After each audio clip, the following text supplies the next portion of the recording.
What is an NFT? To be fair, it's something that I didn't know how to do until now. There I was in a nursing home, and there my dad took me to a new room. She'd never been into anything like this before. So she walked through the door of her room and I looked down at my hands on the floor. There you go. Your NFT is ready for your second NFT. You were a little short when we first started, but they have been working hard to get them back. My dad smiled. He put his index finger on her left bicep and pulled her chin forward and kissed one of the most beautiful fingers. Her right hand took over and slid beneath her wrist as he closed the door behind him. The next thing that happened was I looked up to see two nurses standing by the door. And I watched as their lips brushed against the top of my head. This had been going on all along.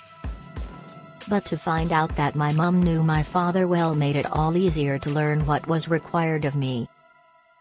And I began to cry quietly so that no one would hear me. But just enough that the nurse could tell my dad. And they would be able to read my nfts. It didn't take long for the nurse to realize that I wasn't doing this on purpose. That's when things got really hard. All of it. She asked me if I was okay and I told her no, I did not want to be alright because I wanted to be alive. She turned me to face her and whispered and said, "I don't think you can do that. This is more than just about being in a hospital bed. Every time you come into my hospital, you're here. I think you are going to be better or worse. But you can't do that.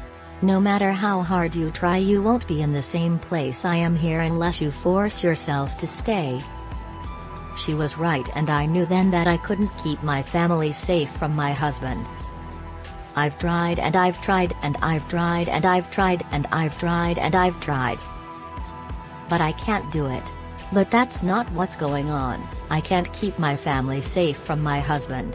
And yes, it's been hard on me, but I get it. If you can't do that when you're in the wrong place, that's what I'm going through right now. A lot of people have done amazing work to help me through it, and I want to share with you the stories of all of them, but this is only the beginning. I'm still healing too, and I will continue to heal, and I promise you will too. My advice to anyone reading this is to remember that nobody is perfect and everyone has ups and downs.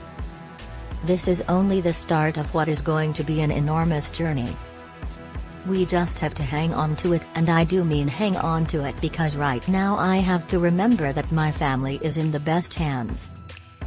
I don't want anyone to worry, but just know that when you do decide to move home and start your own business, then things will be different. Don't allow your fears and insecurities of past lives to prevent you from taking the leap that will bring you this far. It's worth it. I know.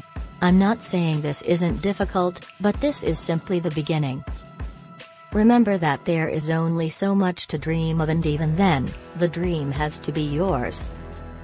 Don't let anyone tell you otherwise, and don't let any external influences try to discourage you. Always give the gift of life. That's what keeps us alive.